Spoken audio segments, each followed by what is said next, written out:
안녕하세요. 전 사람의 이기심이 얼마나 큰 파국을 불러일으키는지 두 눈으로 똑똑히 목격한 사람입니다. 이번에 겪은 사건들로 저는 믿었던 사람을 배신한 그 대가는 참으로 가혹하다는 걸 알게 되었어요. 그 이야기를 여러분들께 해드리고 싶어 이렇게 글을 적어보네요. 저는 슬하에 아들, 딸 한 명이 있는 70대 여성입니다. 살면서 참 많은 일들을 겪었어요. 젊었을 땐 남편과 함께 시장에서 작은 횟집을 운영했었죠. 남편은 어부였는데 바다에서 고기를 잡고 들어오면 그 생선을 손질해 손님들에게 내놓았습니다. 그때그때 잡은 생선을 팔다 보니 그날 수확이 그날 매출로 이어지곤 했죠. 하루는 남편이 생선을 정말 많이 잡아왔던 날이 있었어요. 그날따라 유독 살이 통통하게 오르고 큰 생선들이 많이 잡혔습니다. 그때 가게로 와 너무나 기뻐하던 남편의 얼굴이 지금도 생각이 납니다. 여보, 이것 좀 봐. 오늘 아주 대박이야, 대박. 오늘처럼 이렇게 생선이 많이 잡힌 적은 처음인 것 같아. 어때? 다 통통하고 큼직하지? 어머, 여보, 고생했어. 오늘은 엄청 싱싱하네. 손님들이 정말 좋아하겠다. 근데 당신 밥 안 먹었지? 내가 금방 밥 해줄 테니까 먹고 들어가서 좀 쉬어. 오늘은 밥 안 먹어도 배부르겠어. 오늘 횟감 만들려면 우리 마누라 손목 좀 아프겠는데? 내가 오늘 옆에서 도와줘야지. 됐어. 내가 하면 되니까 아침 새벽부터 나가서 힘들 텐데 당신 좀 들어가서 한숨 자. 나중에 너무 바쁘면 그때 나와서 좀 도와줘.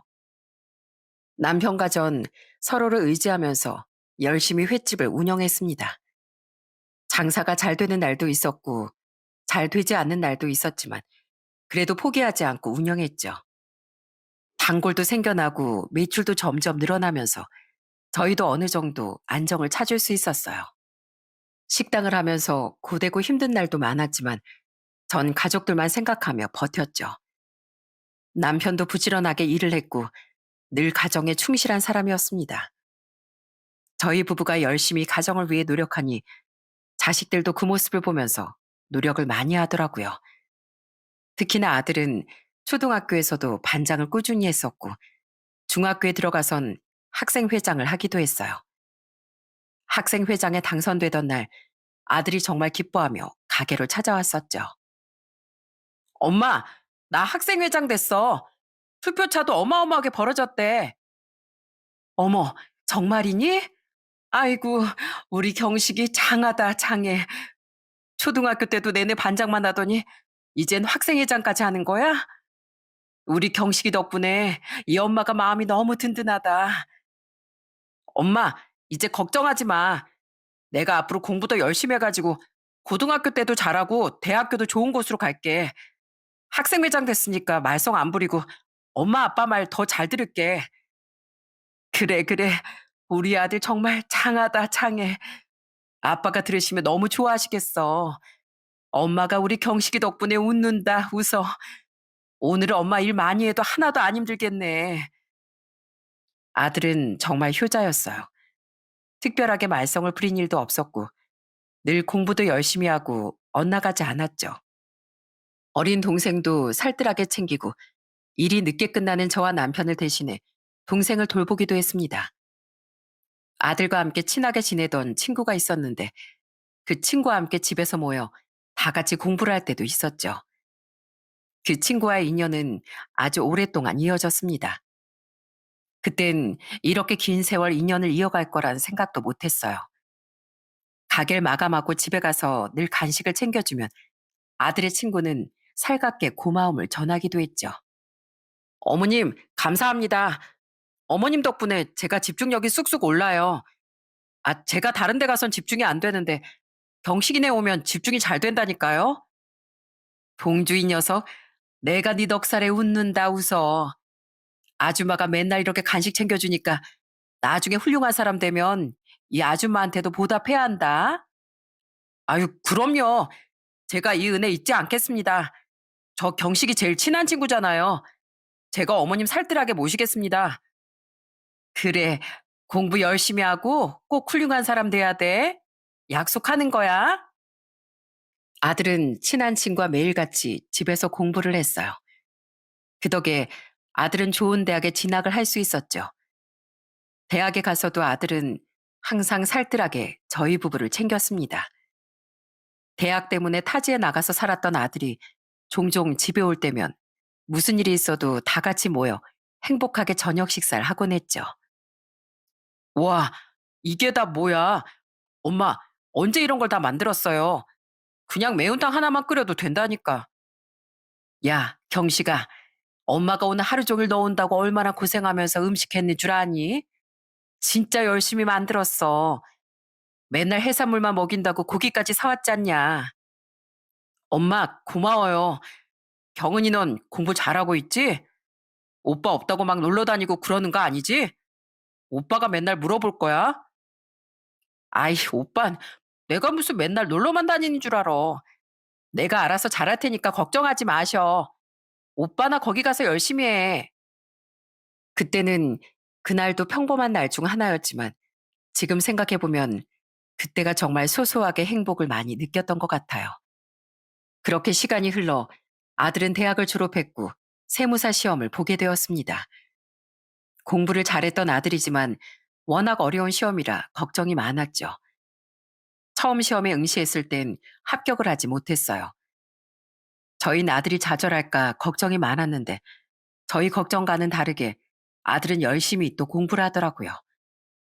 그렇게 2년을 열심히 공부한 끝에 아들은 세무사 시험에 합격할 수 있었어요.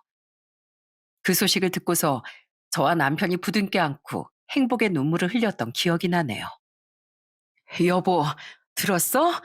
우리 아들이 이번에 합격했대. 아이고, 세상에.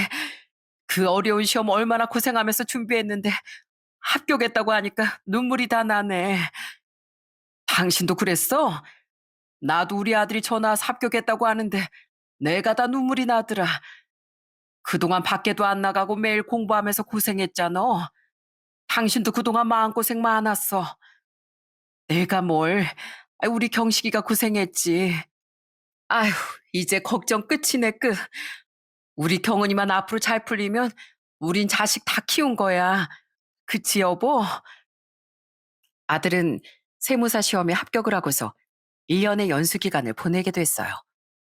그 연수 기간을 보내는 동안 딸도 좋은 소식을 전해왔죠.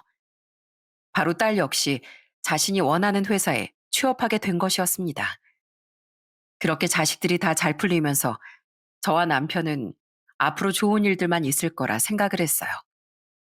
역시나 좋은 일은 연달아 있다고 좋은 소식은 곧이어 들려왔습니다. 바로 아들이 결혼할 사람이 있다며 저희에게 인사를 하러 온 거였죠. 처음 며느린 정말 차분하고 단아했어요. 코도 오똑하고 옷도 정말 잘 입고 무엇보다 싹싹하게 저희에게 잘하더라고요. 어느 날 아들과 며느리가 가게를 찾아왔는데 아들이 좋아하는 회랑 매운탕을 해준 적이 있었어요. 그때 며느리 반응이 절 감동시켰죠. 어머님, 저 이렇게 맛있는 매운탕 처음 먹어봐요. 어떻게 이렇게 맛있게 하세요? 제가 배워보고 싶어요. 사실 경식 씨가 저한테 어머님 매운탕이 진짜 맛있다고 얘기했었는데 제가 먹어보니까 정말 경식 씨가 자랑 안 하고 못 참겠는데요. 정말? 아이, 그렇게 맛있어? 여기 이 회도 좀 먹어봐라. 오늘 갓 잡은 거라 엄청 신선해. 더 맛있는 거 해줄 수 있는데 다음에 오면 내가 더 맛있는 거 많이 해줄게. 아니에요, 어머님. 저 이것만 먹어도 너무너무 좋은데요. 어머니 음식 솜씨 진짜 너무 좋아서 제가 배우고 싶어요. 다음에 저 꼭 음식하는 법 좀 알려주세요. 그래. 아이, 언제든지 음식하는 건 알려줄 수 있지. 맛있게 먹어줘서 정말 고마워. 아버님, 제가 한 잔 드릴게요. 어머니 음식으로 한 잔 안 마실 수가 없겠는데요? 정말 너무 맛있어요. 그래, 그래. 그럼 오랜만에 한 잔 해볼까? 우리 며느리가 내 술친구가 되겠구만, 그래. 며느리 남편에게도 싹싹하게 잘하고 항상 분위기를 즐겁게 해줬어요. 거기다가 매번 제 음식을 남김없이 싹싹 긁어먹을 정도로 구김살 없는 모습을 보였죠. 이런 모습을 보면서 아들이 정말 좋은 사람을 만났구나 생각을 했습니다. 그렇게 아들이 행복하게 결혼을 하고선 서로를 배려하며 잘 사는 모습들을 많이 보여줬어요. 사실 저희 식구들은 활발한 편은 아니었거든요. 그런데 며느리가 들어오고 나선 분위기가 정말 많이 달라졌어요. 그런데 행복한 시간은 그리 오래 가지 못했습니다.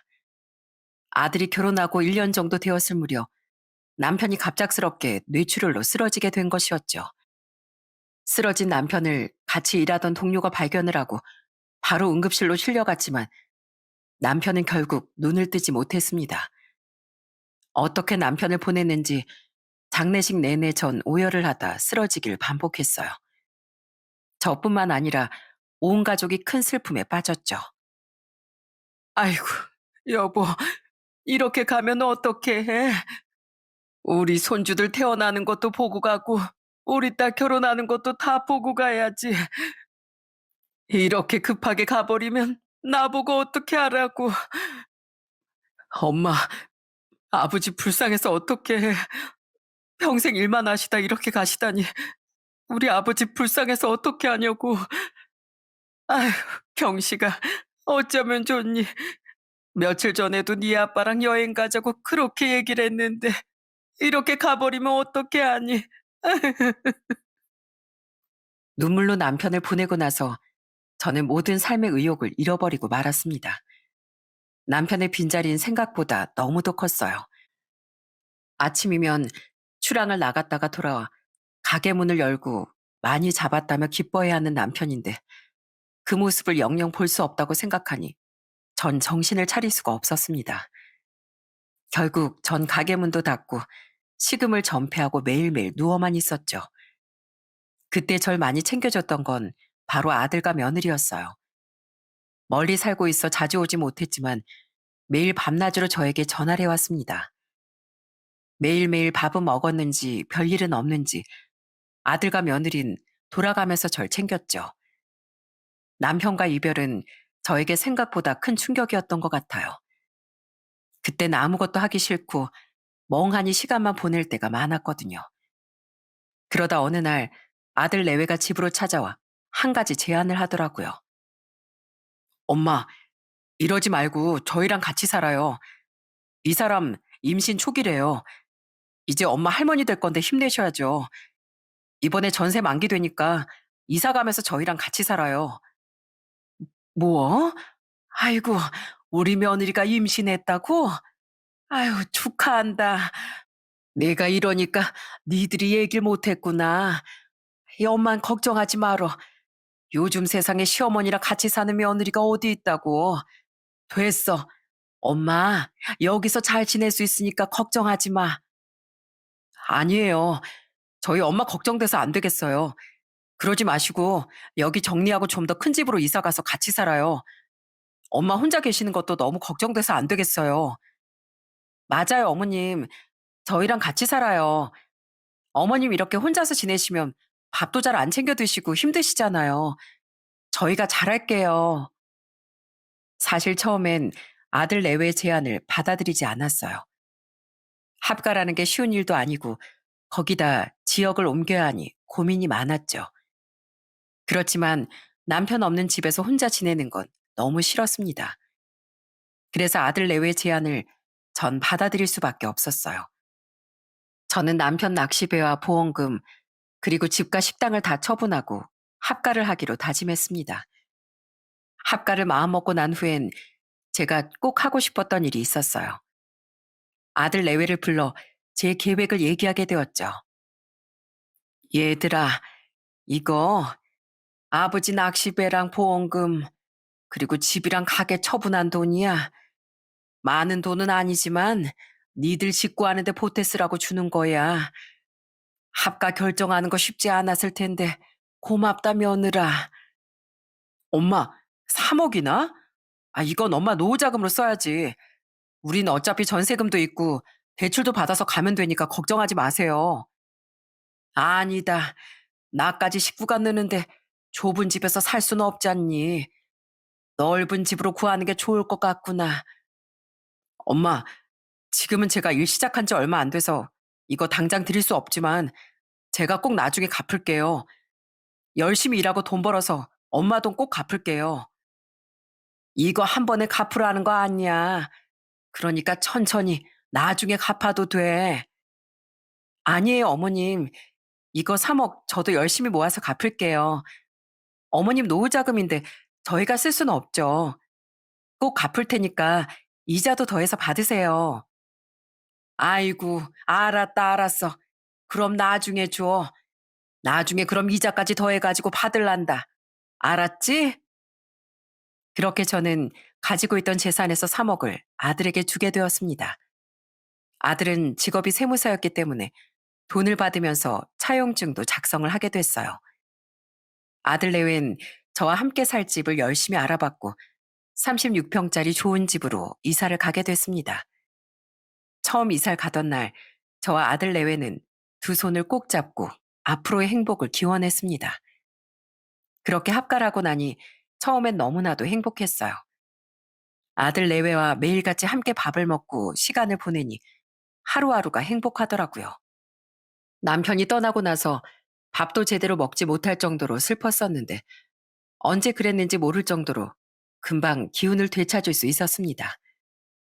며느리도 합가하고 나서 저에게 살뜰하게 정말 잘했어요. 마치 딸처럼 절 잘 챙겨줬죠. 어머님, 밥 먹고 뭐 하실 거예요? 저랑 목욕탕 가실래요? 저 목욕탕 간지 오래됐는데 아이 낳기 전에 저랑 한번 같이 가요. 그리고 목욕탕 앞에 새로 카페가 생겼더라고요. 거기 디저트가 기가 막히게 맛있대요. 어머님이랑 저랑 둘이서 그거 먹으러도 가요. 어머, 그러니? 저번에 가보니까 공사하고 있던데 거기 카페가 생겼구나. 그래, 그래. 목욕하고 오면서 거기도 갔다 오자. 좋아요. 옆에 산책로도 있어서 거기 산책도 하고 오면 될 것 같아요. 저녁에는 뭐 먹을까요? 어머님 좋아하시는 순두부찌개에서 먹을까요? 좋지. 안 그래도 날도 쌀쌀하고 뜨끈한 국물이 먹고 싶었는데 순두부찌개 먹으면 딱 좋을 것 같네. 어쩜 우리 며느린 내 마음을 이렇게 잘 알아? 아들이 출근하고 나면 며느린 저와 같이 카페도 다니고 산책도 가면서 즐겁게 시간을 보내곤 했습니다. 주변에선 며느리가 많이 불편해할 거라고 했지만 그런 생각이 들지 않을 정도로 저에게 무척이나 잘했어요. 그런 며느리의 노력 덕분인지 우울했던 제 기분도 금세 좋아지더군요. 그렇게 얼마 뒤 며느린 아이를 낳게 되었습니다. 그런데 아이를 낳고 나서부터 며느리가 조금씩 달라지기 시작했어요. 어느 날부턴가 며느린 눈에 초점도 없이 멍하니 있을 때가 많아졌습니다. 거기다가 아이가 아무리 울어도 근처에도 가지 않고 방 안에 누워 있기만 했어요. 처음엔 아이를 돌보는 게 힘들어 그런가 했는데 점점 시간이 지나면서 산후 우울증이 심하다는 걸 알게 됐어요. 정말 심각하다는 걸 알게 된 날이 있었는데요. 그날은 제가 일이 있어 밖에 외출을 했다가 들어왔는데 들어오자마자 보이는 광경에 전 경악을 금치 못했습니다. 얘, 너 뭐해? 아니, 애꼴은 왜 이렇게 되고 기저귀는 왜 안 채우고 있어? 아이고, 여기저기 아주 난리네 난리야. 진영아, 너 그러지 말고 밖에 나가서 바람 좀 쐬자. 어머님, 저 진짜 힘들어요. 저 정말 못하겠어요.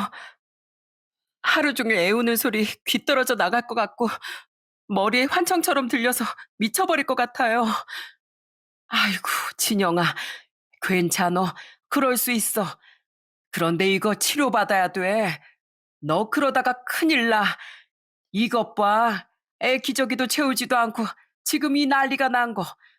너 그러다가 너까지 큰일 나는 거야. 어머님, 저 진짜 미치겠어요. 애가 울어도 아무것도 안 보이고 애 근처에 가기도 싫어요. 저 정말 나쁜 엄마죠? 엉엉 우는 며느리를 달래면서 전 이건 심각한 상황이라는 생각이 들었습니다. 그날 이후 병원에 데리고 가 치료도 받았지만 좀처럼 며느리의 우울증은 나아지지 않았어요. 결국 아들과 전 상의 끝에 한 가지 결정을 내리게 되었어요. 사실 며느리는 밖에서 활동하는 걸 좋아했는데 생각해보니 매일 아이만 보고 있으니 우울증이 생긴 것 같더라고요. 그래서 며느리에게 제안을 하게 되었습니다. 진영아, 내가 곰곰이 생각해 보니까 넌 밖에 나가야 기분이 풀리는 것 같아. 매일 아이만 보느라 힘들지? 내가 애는 봐줄 테니까 직장을 다니든지 아르바이트를 하든지 해라. 어머님, 정말요? 저 밖에서 일해도 돼요? 그래, 내가 아이 봐줄 테니까 직장 다시 다녀. 너 일하는 거 누구보다 좋아했잖아. 같이 사는데 내가 아이 봐줄 수 있지. 엄마, 정말 괜찮겠어요? 애 보는 게 쉬운 일도 아니고. 괜찮어. 진영이도 쉴 틈이 있어야지. 걱정하지 말고 넌 직장 다니렴. 힘들면 어린이집도 생각해보면 되니까. 어머님, 그럼 제가 매달 50만 원씩 드릴게요. 처음엔 많이 못 드려도 나중엔 더 드릴 테니까 부탁드려요. 아유, 아이 무슨 손주 보는데 돈이야. 그래, 알았어. 네 마음 편한 대로 해라. 진영아, 아무 걱정하지 말어. 일하면서 네 마음이 풀리면 그걸로 된 거야. 그렇게 전 손주를 보게 되었고 며느린 다시 사회생활을 시작하게 되었어요. 그런데 처음엔 잘하던 며느리가 사회생활을 하면서 점점 달라지기 시작했어요. 아예 집안일에 손을 떼기 시작한 거였죠. 처음엔 직장에 적응하느라 그럴 수 있다고 생각을 했어요. 우울증에 마음도 괜찮은 게 아니니 충분히 그럴 수 있다고 생각을 했죠. 그렇게 2년 뒤 손녀가 태어나고 나서부터 며느리는 완전히 달라지고 말았어요. 그땐 아이를 낳고 나서 석 달도 되지 않아 바로 복직을 하겠다고 선언을 하더라고요. 어머님, 저 이번에 복직하려고요. 회사에서도 필요로 하고 저도 일하고 싶어서 일찍 복직하는 게 나을 것 같아요. 벌써? 아무리 그래도 1년은 푹 쉬지 그러니. 아직 네 몸도 성취하는데 일찍 일하면 너무 힘들지 않겠어? 애도 아직 어리고 말이야. 괜찮아요. 그래서 말인데 어머님, 제가 50만 원씩 더 드릴 테니까 아이 좀 봐주세요. 아직 어린이집에 보내긴 좀 이르고 어머님이 좀 봐주셔야 할 것 같아요. 뭐? 아니, 아무리 그래도 엄마가 좀 보는 게 좋지 않겠니? 어머님, 저 저번에도 우울증 걸린 거 아시잖아요. 이번에도 그럴 것 같아서 그래요. 그러니까 저희 딸도 같이 좀 봐주세요. 둘째를 낳고 나선 며느리 먼저 저에게 아이들을 봐달라고 하더라고요. 처음엔 도와준다는 마음으로 받아들였지만 점점 시간이 갈수록 서운한 마음이 커졌습니다. 아이들을 제가 보고 있으니 아들 내외는 따로 저녁을 밖에서 먹고 들어올 때도 많아졌어요. 거기다가 둘이서만 영화를 보러 다녀오거나 휴가 땐 아이들이 어리다는 핑계로 둘이서만 해외여행을 다녀오기도 했죠. 심지어 명절 땐 절 놔두고 둘이서만 놀러 갔다 오기도 했어요. 그걸 보면서 전 너무나 서러웠습니다. 저는 이런 상황을 바꿔보려고 아들이랑 얘기를 할라치면 중간에서 항상 며느리가 방해를 하더라고요. 아들, 오늘 엄마랑 얘기 좀 하자. 일은 좀 어떠니? 요즘 바쁘지? 엄마가 요즘 배우고 싶은 게 있는데. 어머님, 오늘 남편이 좀 바빠요. 일이 밀려가지고 집에 와서 일해야 할 것 같은데. 아, 그러니? 그럼 일 끝나고 엄마랑 한잔 할까? 오늘 아들 끝날 때까지 기다리마. 아유, 어머님, 그땐 이제 부부 시간이잖아요. 저도 남편이랑 둘이서 시간 보낼 수 있어야죠. 매일매일 바쁜 남편 오매불만 기다리는데. 어머님, 저한테도 기회 주세요. 며느린 항상 아들을 챙기는 척하면서 저를 배척하곤 했습니다. 그런 모습을 보면서 남몰래 저는 눈물도 많이 흘렸어요. 그래도 제가 버티며 살아갈 수 있었던 이유는 바로 손주들 덕분이었어요. 말은 못하지만 손주들은 항상 저에게 따뜻한 사랑을 표현했어요. 어린 손주들을 업고 안고 있을 때면 작은 두 손이 절 포근하게 감싸는 느낌이 들 때가 많았어요. 그리고 눈을 마주치며 웃어줄 때면 아들 며느리에 대한 서운함도 눈처럼 녹는 듯 했습니다. 손주들을 보면서 전 그나마 서운한 마음들을 풀며 견딜 수 있었죠. 그런데 시간이 지날수록 저와 아들의 사이는 점점 멀어졌어요. 그 중간에 며느리가 항상 껴 있었고요. 하루는 며느리가 싱크대를 전혀 정리도 하지 않고 쉬고 있길래 잔소리를 한 적이 있었어요. 매번 먹고 난 걸 치우지도 않고 저녁 때까지 그대로 놓아두니 벌레가 생겨 잔소리를 할 수밖에 없었죠. 진영아, 내가 전에도 말했잖니. 먹고 난 건 바로바로 치워야 한다고. 설거지하기 싫으면 음식 쓰레기라도 바로바로 정리해야 하는 거 아니냐. 냄새 나고 지저분해지잖아. 애들 식기도 같이 씻는 곳인데 깔끔하게 해야지. 이따가 치우려고 했어요, 어머님. 아까 먹은 건데 그냥 두세요. 제가 치울게요. 내가 다 했어. 내가 매번 이렇게 말을 해야 하는 거니? 이제 네가 좀 알아서 치워도 되는 거잖아. 아니야? 네, 알겠어요. 저도 일하느라 정신 없어서 쉬는 날엔 좀 쉬고 싶어서 그런 거예요, 어머님.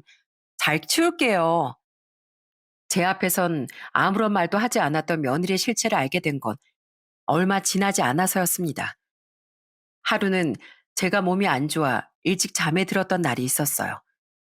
새벽에 깨어나 물을 한 잔 마시려고 했는데 살짝 열린 안방문 사이로 목소리가 들려왔죠. 아들과 며느리가 대화를 나누고 있었는데 그 내용을 듣고 정말 기가 찼습니다. 아니, 어머님 정말 너무하시는 거 아니야? 사실 아이들 봐주시는 거 정말 좋지만 나도 일하고 있잖아. 내가 뭐 집에서 쉬어? 주부도 아니고 일하고 있는데 집안일까지 꼼꼼하게 신경 쓰라고 하시는 거 너무한 거 아니야? 아, 너무 많이 참견하시는 것 같아. 여보, 내가 엄마한테 잘 말할게. 엄마가 아이들 보느라 스트레스 받으셔서 그런가 봐. 내가 잘 말할 테니까 그러지 마. 아, 당신도 알지? 이렇게 시어머니 모시고 사는 거 쉬운 일 아니라는 거 말이야. 나 당신한테 이런 말 하기 싫은데 다시 어머님 돌려보내는 게 좋을 것 같기도 해. 일단 그건 좀 생각해 보자. 당신이 이렇게 스트레스 받고 있는지 몰랐어. 엄마가 그렇게 잔소리 하시는 줄도 몰랐고 말이야. 저는 이 소리를 듣고 화가 나 문을 벌컥 열었습니다. 문 앞에 서 있는 절 보고 아들 며느리가 정말 깜짝 놀라더라고요. 너희 지금 무슨 얘기를 하는 거야? 내가 여기 너희 애들 봐주는 것도 모자라. 집안일도 당연히 해야 한다고 생각하는 거니? 니들 정말 너무하는 거 아니야? 휴일에도 내내 난 애들만 보고 니들은 놀러 다니고 너무한다는 생각 안 했어? 엄마, 아니 그게 아니라 죄송해요. 그런 말이 아니었는데 너희 해도 해도 너무한다. 애들이야 그렇다 치더라도 같이 살면서 집안일은 다 같이 할 수 있는 거 아니냐? 죄송해요, 어머님. 제가 그런 뜻으로 말한 건 아니었는데 정말 죄송합니다. 그땐 아들과 며느리도 제 말에 죄송하다고 바로 사과를 했어요. 그 뒤로 제 눈치를 보면서 집안일도 좀 하는 듯 했지만 이내 다시 원래대로 돌아오긴 하더라고요. 답답한 마음이 들 때면 정말 저도 다시 돌아갈까 싶은 생각도 들었어요. 그런데 이내 제 눈에 걸리는 것이 있었죠. 바로 손주들이었습니다. 저마저 애들을 놓고 나가버린다면 이 예쁜 애들은 어떻게 해야 하나 싶은 생각에 손주들만 보고 버텼습니다. 그러다가 큰애가 8살이 되었을 무렵 청천벽력 같은 소식이 들려왔어요. 아들이 대장암 사기 판정을 받았던 거였습니다. 하루하루 몸이 좋지 않아 힘들어하던 아들이 건강검진을 받게 되었는데 대장암 사기였던 거예요. 전 하늘이 무너지는 줄 알았습니다. 엄마, 저 어떻게 해요? 제가 대장암 사기래요. 이미 여기저기 퍼져서 수술도 힘들다는데 저 정말 어떻게 해요? 우리 애들은 저 어린 애들 어떻게 하고 제가 눈을 감아요? 눈을 감다니 말도 안 되는 소리 하지 마. 엄마가 어떻게든 너 살릴 거야. 수술 안 해도 사는 사람도 있다더라. 어떻게든 내가 방법 알아보고 해볼 테니까 포기하지 마. 네 말대로 저 어린애들 그냥 두고 가면 어떻게 하니? 엄마, 저 너무 무서워요. 정말 저 살 수 있을까요? 병원에선 가망 없다고 하던데. 엄마가 살릴 거야. 걱정하지 마라. 엄마가 여기 있잖니. 엄마가 너 살려줄 테니까 아무 걱정하지 말고 우리 열심히 치료해보자. 아들은 갑작스런 암 선고에 혼란스러워하고 두려워했습니다. 그런 아들의 모습을 보면서 저는 기필코 아들을 살려내겠다는 다짐을 했어요. 아들을 데리고 안 해본 치료가 없었던 것 같아요. 주변에서 좋다는 거면 다 찾아가서 시도를 해보기도 했죠. 아들도 살고자 하는 의지가 강해 제 말을 잘 따라와 줬습니다. 그런데 그런 상황에서도 며느린 태어나기만 했어요. 여기저기 치료받으려고 아둥바둥하는 와중에도 며느린 매일같이 늦게 집에 오고 휴일이면 밖으로 나가기 바빴죠. 얘, 너 어디 가니? 오늘 경식이랑 같이 치료받으러 가자고 했었잖아. 어제 말했는데 못 들었어? 아, 어머님, 저 친정에 일이 좀 있어가지고 갔다 와봐야 할 것 같아요. 어차피 제가 가도 치료에 도움되는 것도 아니고 어머님이 잘 아시니까 두 분이서 다녀오세요. 너 정말 너무한 거 아니니? 아무리 그래도 남편이 저렇게 아픈데 지금 그런 말이 나와? 매일 늦게 들어오는 것도 정도 것이지. 넌 네 남편 걱정도 안 되니? 제가 노는 것도 아니고 다 일하다가 늦게 들어오는 건데 저한테 왜 그러세요? 그럼 누가 우리 집 생계는 책임지는데요? 남편도 아파서 일 못하는데 누가 돈을 벌어와요? 어머님, 그런 걸로 잔소리하지 마세요 좀. 며느리는 오히려 저에게 당당하게 얘기를 했습니다. 그 모습을 보고선 정말 기가 막히더군요. 그래도 그땐 며느리 혼자서 일을 하며 돈을 벌었으니 힘들어서 그런가 보다 생각했었어요. 그런데 며느리 실체를 알게 된 건 얼마 지나지 않고서였습니다. 어느 날 손줄 챙겨주고 병원에 간 날이었어요. 그런데 병실에 들어서자마자 보인 건 아들이 계속 울고 있는 모습이었어요. 그 모습을 보고 저는 깜짝 놀라 아들에게 물었죠. 경식아, 무슨 일이야? 왜 그래? 무슨 일 있었어? 왜 이렇게 울고 있어? 엄마, 저 다 속았어요. 지금까지 아무것도 모르고 깜빡 속았다고요. 저 정말 더 이상 살고 싶지 않아요. 저 정말 죽고 싶습니다. 아이고, 그게 뭔 소리야? 그런 소리 하지 말거라. 무슨 소리 하는 거야? 아까 전에 아내 친구 구키 씨 어머니 아시죠? 아내 친한 친구. 그 친구가 여기 왔었어요. 근데 글쎄 저한테 하는 소리가 그동안 제가 아내한테 깜빡 속아왔다더라고요. 뭐? 속았다니? 자세히 좀 얘기를 해봐 좀. 아내가 저 몰래 바람을 피우고 있대요. 저한테 모든 거 양심 고백한다면서 말하고 갔어요. 이 사람 뭐하고 다니는지 제가 좀 알아봐야 할 것 같아요. 아들을 찾아온 사람은 바로 며느리의 친구였답니다. 아들과도 그 친구 남편이 친하게 지내서 부부 동반으로 자주 만났던 걸 저도 알고 있었는데 아들이 암에 걸렸다는 소식을 듣고 찾아왔던 거였죠.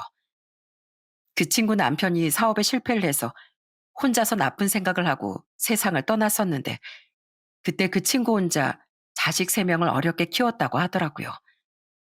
자식 셋을 키우니 혼자선 힘들어 며느리에게 돈을 좀 빌려달라고 했었는데 며느린 그걸 냉정하게 거절했었고 아들이 이 소식을 듣고 2천만 원을 빌려줬던 거였어요. 그 덕에 그 친구는 어려운 시기를 잘 버텨낼 수 있었다면서 항상 저희 아들에게 고마워했었죠. 힘들었을 때 도와준 은인이나 다름없었던 아들에게 고마움을 느끼고 있었던 그 친구는 동창들 사이에서 며느리가 바람을 피우고 있다는 사실이 알려지자 실체를 밝히려고 자신을 찾아왔다고 했습니다. 아들은 그날 이후로 뒷조사를 해보겠다고 말을 하더군요. 그렇게 며칠이 지나고 아들을 찾아갔을 때 아들은 저의 손을 잡고 눈물을 펑펑 흘리며 이야기를 했습니다. 엄마, 정말 죄송해요. 정말 죄송합니다. 제가 엄마한테 너무 실수를 많이 하고 불효를 저질렀어요. 정말 죄송합니다. 이런 여자인 줄 알았다면 제가 정신 차리고 엄마한테 더 잘할 걸 그랬어요. 정말 죄송해요. 아이들만 맡기고 제가 정말 불효자예요. 아니야, 아들아. 네가 죄송할 게 뭐가 있니? 그래, 알아본 건 확실한 거니? 네, 증거도 차고 넘치고 저 사람 밖에서 별의 별짓을 다 하고 다녔더라고요. 저 이혼 소송할 거예요. 제가 다 원래대로 돌려놓을게요. 죄송해요, 엄마. 이 불효자를 제발 용서해 주세요, 엄마. 괜찮다. 괜찮어. 우리 포기하지 말자. 그러니까 울지 마. 죄송해요. 엄마가 절 위해 얼마나 노력하셨는데 저 그 사람 절대 용서 못해요, 어머니. 끝까지 이혼 소송하고 상간남 소송도 할 거예요. 제가 이 두 사람 절대 용서하지 않을 거예요. 무릎 꿇고 오열하는 아들의 모습을 보면서 저는 너무나 마음이 아팠습니다. 아들은 며느리에게 바로 이혼 소송을 하고 상간남에게도 소송을 진행했어요. 그런데 며느리는 뻔뻔하게도 절대 그런 게 아니라며 항변을 했다더군요. 아들은 그 힘든 몸을 이끌고서 이혼 소송을 계속 진행했습니다. 그렇지만 아이가 둘이나 있다 보니 소송이 금방 끝나는 건 아니었죠. 전 끝까지 희망을 놓지 않으려고 했어요. 아들을 어떻게든 살리고자 밤낮 없이 알아보고 쪽잠을 자면서 아들에게 힘을 주었습니다. 아들, 너 기억나니? 옛날에 어렸을 때 운동을 너무너무 잘해서 엄마랑 아빠가 운동선수 시킬까 엄청 고민했었잖아. 학교에서도 너 운동시키면 잘할 것 같다면서 그랬던 거 기억나? 기억나요, 엄마. 그때 선생님이 저 악바리 근성 있다면서 뭘 해도 될 거라고 하셨잖아요. 그래, 우리 아들은 그래서 운동 꼭 시키고 싶다고 선생님이 그러셨지. 우리 아들이 그렇게 끈기 있고 포기할 줄 모르는 애였어. 그러니까 지금도 포기하지 말고 우리 끝까지 해보자. 엄마가 어떻게든 너 살려줄 거야. 네가 얼마나 귀하게 태어난 아인데 이렇게 보낼 순 없지. 엄마, 걱정하지 마세요. 저 꼭 살 거예요. 제가 어떻게든 잘 버텨서 살아볼게요. 그러니까 걱정하지 마세요. 정말 하루하루를 귀중하게 여기며 할 수 있는 것 뭐든지 다 해봤습니다. 그렇지만 아들은 점점 시간이 지날수록 기력을 잃고 말았어요. 마지막까지 아들은 저에게 미안해했습니다. 그 모습을 보면서 전 아들을 부여잡고 통곡할 수밖에 없었어요. 엄마, 저, 저 먼저 가 있을게요. 먼저 가서 하늘에서 집 짓고 있을 테니까 천천히 오세요. 살아생전 엄마한테 효도 못한 거 하늘에서 꼭 해드릴게요. 죄송합니다. 이 못난 아들 용서해 주세요. 아들아, 아들아, 안 된다. 경식아, 안 돼.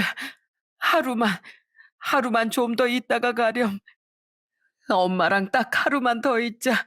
아들아, 오빠, 정신 차려. 제발 정신 좀 차려봐. 오빠, 그렇게 가지 마. 오빠, 제발. 우리의 외침에도 결국 아들은 그날 새벽에 눈을 감고 말았습니다. 장례식장은 제 통곡 소리만 가득했어요. 절 보면서 손주들도 딸도 모두 눈물을 흘렸죠. 단 한 명 며느리 눈 하나 깜짝하지 않았습니다. 그 모습을 보고 우라가 치밀더군요. 저는 그 뻔뻔한 얼굴을 보고선 바로 달려가 며느리의 머리채를 잡았습니다. 너, 네가 여기가 어디라고 와? 어떻게 뻔뻔하게 우리 앞에 나타나? 네가 우리 아들 이렇게 만든 거야. 네가 말이야. 어머니, 왜 그러세요? 머리 좀 놓으세요. 제가 뭘 잘못했다고. 진정하세요. 남편 좋은 데 갔을 거예요. 많이 힘들었잖아요. 많이 괴로워했잖아요. 이제라도 편안해졌을 거예요. 편안? 네가 우리 아들 그렇게 만들어 놓고서 편안할 거라고? 우리 아들 억울해서 눈 못 감았을 거야. 우리 아들 살려내 네가. 어머님, 제발 정신 차리세요. 제가 뭘 했다고. 어머니 왜 그러세요? 며느린 뻔뻔하게도 사람들 앞에선 오열하며 착한 척, 슬퍼하는 척을 했습니다. 그 모습은 악마가 따로 없었죠.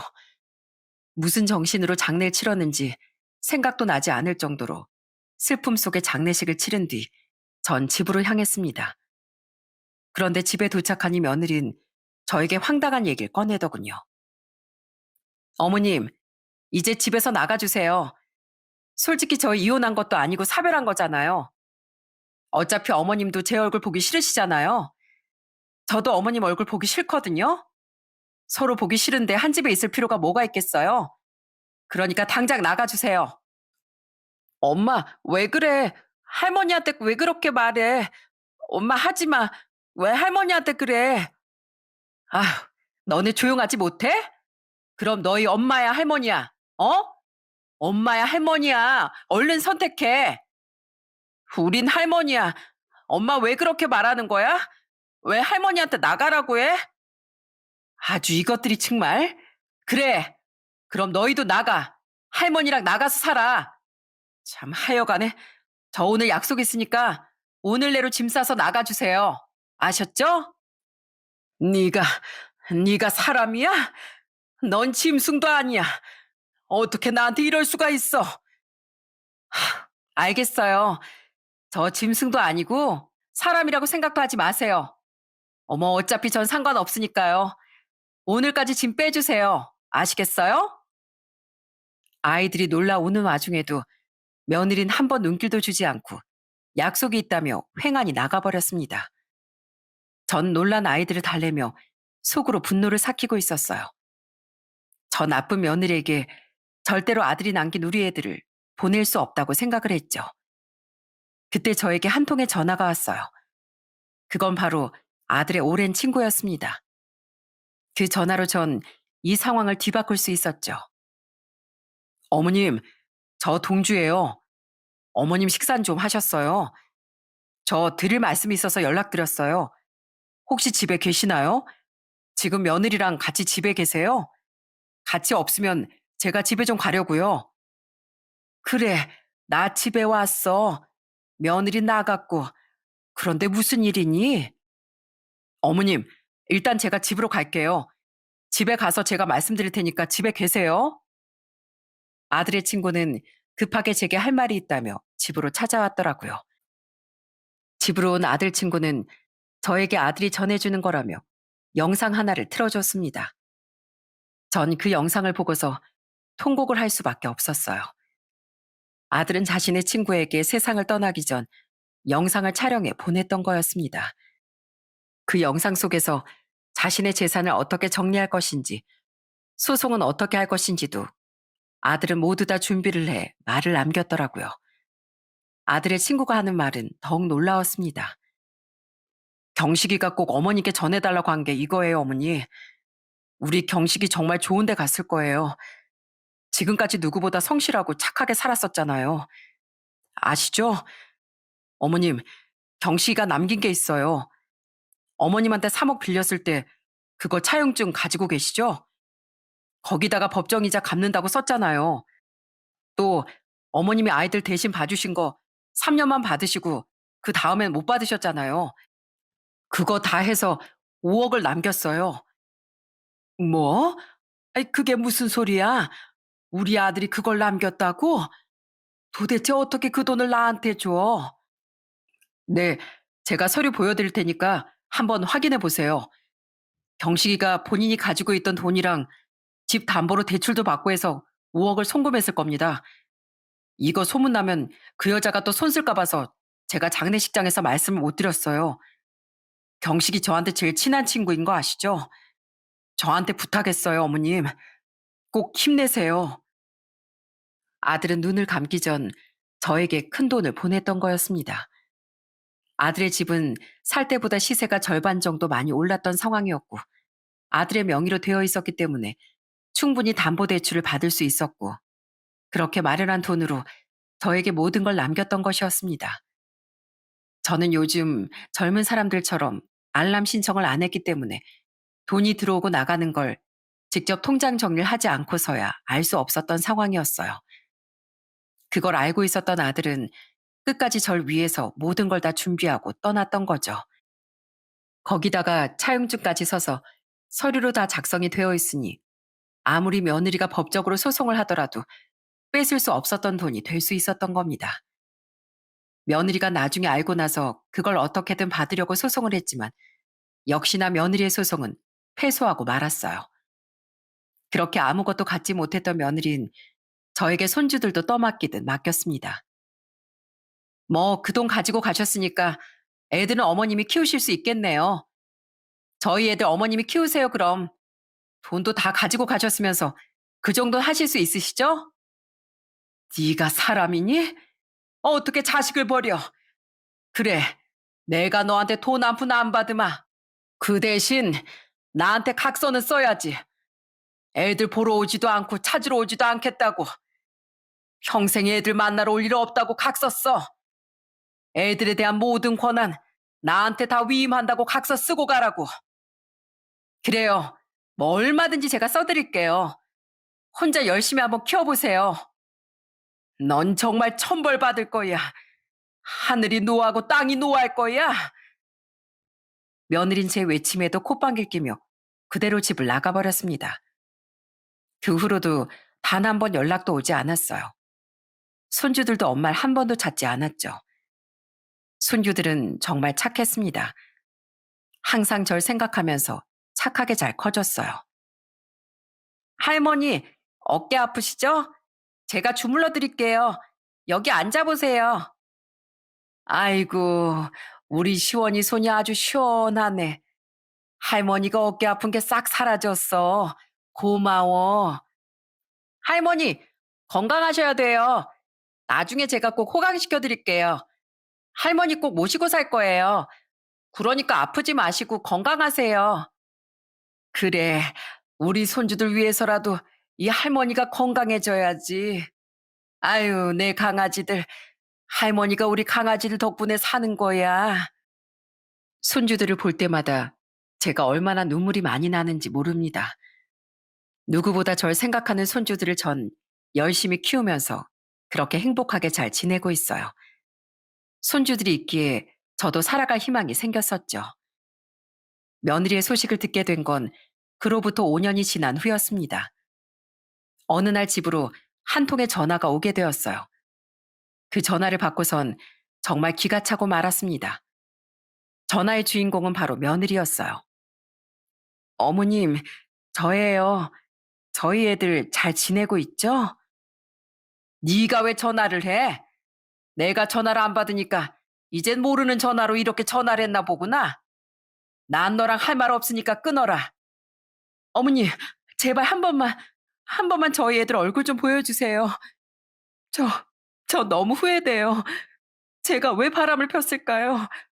어머님, 요즘 애들도 꿈에 계속 나오고 남편도 계속 꿈에 나와요. 약을 먹지 않으면 잠도 안 오고 제발 저희 애들 한 번만 만나게 해주세요. 됐다. 내가 왜 네 얘기를 들어야 하니? 너 약속한 거 잊었어? 다신 연락하지 말아라. 끊는다. 애원하는 며느리의 목소리에도 전 냉정하게 전화를 끊어버렸습니다. 들어보니 며느린 바람을 핀 상간남과 살림을 차렸던 모양이더라고요.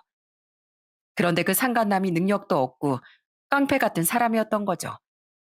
그래서 아들이 그나마 남겨준 돈으로 이것저것 다 바쳤었는데 돈까지 다 써버리니 그 상간남에게 버림을 받았던 모양이었어요. 결국 가정을 버리고 배신한 며느리의 말로는 이렇게 처참했습니다. 술집에 다니면서 겨우 산다던데 전 죽어도 며느리에게 애들을 보여줄 생각이 없어요. 애초에 그 조건으로 애들을 데리고 간 거였고 거기다가 손주들도 엄마라고 하면 너무도 싫어하거든요.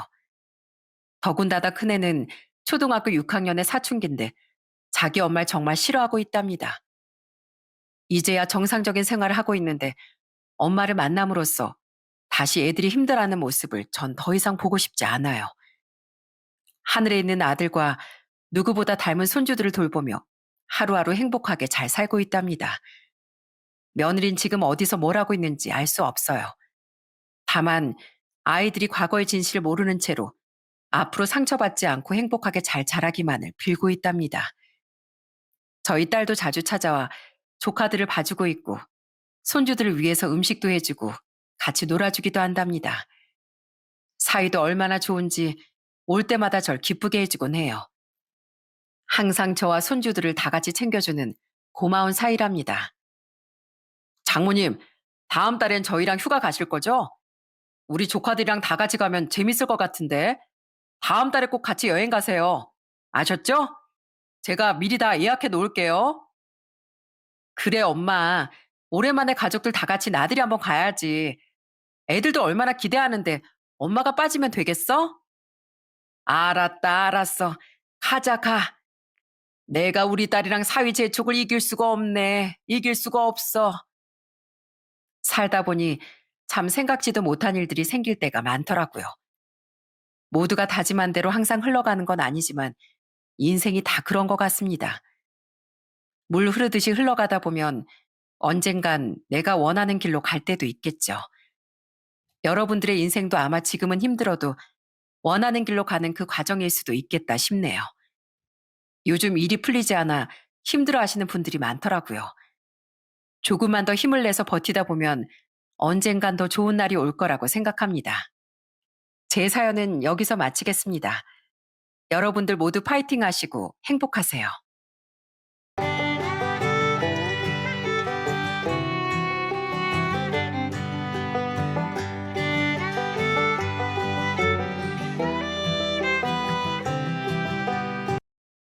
안녕하세요. 친정의 일로 남편에게 많이 미안했던 40대 여자입니다. 제 미안함의 원인은 친정 부모님도 언니들도 아닌 두 형부 때문이었어요. 형부들은 제 남편보다 자신들의 직업이 잘났다는 이유로 제 남편을 많이 무시했거든요. 하지만 고작 제가 결혼한 지 2년 만에 그 판세는 크게 뒤집어지더군요. 때문에 남편과 남편을 무시했던 형부들은 정반대의 위치에 서게 됐는데요. 그 망신스럽기도 하고 또 열이 받기도 했던 사연에 대해 지금부터 이야기를 시작해 볼게요. 저는 세 자매 중 막내입니다. 부모님은 맞벌이를 하며 우리를 키워주셨기에 우린 셋이서 붙어 지내는 시간이 많았어요. 저와 언니들은 때론 다투기도 하고 때론 의지도 하며 평범한 유년 시절과 학창 시절을 보낸 뒤 번듯한 성인이 되었죠. 제 입으로 이런 말을 하긴 좀 그렇지만 그래도 우리 셋 다 부모님을 닮아 천성이 나쁘지 않은 사람들이었던 것 같아요. 아유, 이 집안은 참 좋겠어. 딸 셋을 다 이렇게 번듯하게 키워놨으니 말이야. 큰딸은 무려 대기업 출신에 둘째 딸은 고등학교 교사에 막내도 제법 외국계 중견기업을 다닌다지? 잘 키운 딸 열아들 안 부러운 법이라더니 동서랑 사방님은 아주 세상 부러울 게 없겠어. 아이 좋은 직업을 가지게 된 건 물론 다행이지만 저랑 남편은 무엇보다 애들이 어디 가서 인성 나쁘다는 소리는 안 듣게 자라준 거 그게 제일 고맙고 자랑스러워요, 형님. 시간이 흘러 우리 세 자매는 대학을 졸업한 후 어엿한 사회인이 되었습니다. 가장 공부를 잘했던 큰언니는 디자인 업계 대기업을 다니다 나중엔 프리랜서로 전환해 더 많은 벌이를 갖게 됐어요. 작은 언니는 어른들이 그렇게 좋아하는 직업이라던 학교 선생님이 됐고 저도 제법 괜찮은 회사에 취업하게 됐죠. 동네 어른들과 친척 어른들은 입을 모아 저희 부모님을 칭찬하셨어요. 좋지 않은 형편에도 딸 셋을 잘 키워냈다면서요. 그리곤 이런 딸들이 어떤 사이를 데려오려나 하는 기대 어린 말도 덧붙이곤 하시더라고요. 요새 변호사들이 전만큼 못하다지만 그래도 변호사는 변호사 아니겠습니까? 장인어른 장모님, 이제 집안에 변호사 사이가 생겼으니 항상 마음 든든하게 사세요. 시간이 흘러 언니들은 차례대로 결혼을 했습니다. 큰언니는 당시 한 변호사 로펌에서 근무하던 변호사를 만나 제일 먼저 결혼했어요. 형부는 자신감이 넘치고 호탕한 성격의 사람이었죠. 조금 허풍이 있어 보이기야 했지만 그거야 크게 중요하지 않았어요. 그런데 가족이 되고 시간이 지나면서 보니 형부의 진짜 문제가 조금씩 드러나더라고요. 그건 형부가 술을 좋아해도 너무 좋아한다는 거였어요. 막내 처제, 술이 다 떨어졌잖아. 이 형부가 이제 좀 흥에 오르려는데 집안 막내가 이 와중에 가만히 있어야 되겠어? 나가서 술 좀 더 사와, 술. 이서방, 이제 그만 마시게. 지금 우리 집에 있던 인삼줄 자네 혼자 사그리 비웠지 않은가. 그래 여보, 술 좀 그만 마셔. 어째 사람이 술을 한번 마시면 꼭 끝을 보는 거야? 그것도 아무리 가족이어도 어느 정도 선은 지켜야 하는 내 친정까지 와서 나랑 분명히 술 적당히 먹겠다고 오늘 약속하고 왔잖아. 지금도 술 취해서 막내한테 술 사와라 마라 실수하고 있는데 뭘 더 먹어? 아이 얼른 술잔 놔 이 화상아. 술을 너무 좋아했던 형부는 술을 자제하지 못해 저희 집에서도 한 번씩 실수를 하곤 했습니다. 나중에 큰언니가 크게 화를 낸 뒤론 저희 집에서 과음하는 일은 많이 줄었다지만 술 때문에 언닌 계속해서 골머리를 썩어야 했어요. 이 형부 밖에서 술 안 먹고 들어오는 날엔 집에서 혼자 술을 그렇게 마셔대. 물론 술 먹고 사고를 치거나 자기 일에 지장을 주거나 하진 않아서 다행이긴 한데 저러다가 건강 망칠까 봐 너무 걱정이야. 연애 시절엔 이렇게까지 술에 잡아먹혀 사는 사람인지 몰랐다니까. 아휴, 내가 결혼하자마자 생겼던 우리 딸만 아니었어도 진지하게 네 형부에 대해 고민해보는 건데 어쩌겠니. 내가 선택한 화상이니 죄역죄를 짓지 않는 이상 참고 살아야지 뭐.